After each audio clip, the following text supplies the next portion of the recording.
আমাৰ ধুনীয়া।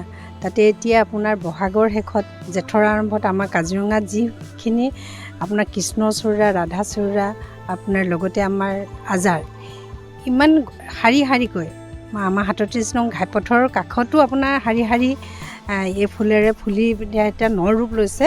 আৰু আমাৰ চেঞ্চুৰীৰ ভিতৰতো তেনেধৰণেই একদম এটা ধুনীয়া ফুলেৰে ফুলি যি ধুনীয়া এটা পৰিৱেশ দিছে। কাজিৰঙাখন নকৈ আপোনাৰ গাভৰু ৰূপ লৈ উঠিছে।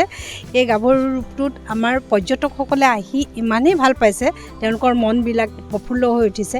এদিন যদি থাকিম বুলি আহিছে তেওঁলোকে কিন্তু এতিয়া চাইট চিন চাবৰ কাৰণে ২-৩ দিন আমাৰ কাজিৰঙাত ৰৈ গৈছে। আৰু ছ'চিয়েল মিডিয়াত ইমান ধুনীয়াকৈ মানে সকলোৱে ছ'চিয়েল মিডিয়াত দিবলৈ বিচাৰিছে যে মই একপি ফটো উঠি মোৰ এটা ভিডিঅ' বনাই কাজিৰঙাৰ আমাৰ এই ৰূপ সকলোকে মানে ছ'চিয়েল মিডিয়াৰ দ্বাৰাই মানে মানুহৰ মাজলৈ প্ৰচাৰ কৰি পেলাই লৈ গৈছে। ভাল লাগিছে। কাজিৰঙাখন এনেধৰণেই আপোনাৰ সদায় ধুনীয়া হৈ থাকক আৰু বেছিকৈ ধুনীয়া হওক, এয়া আমি আশা কৰিছোঁ কাজিৰঙাবাসীৰ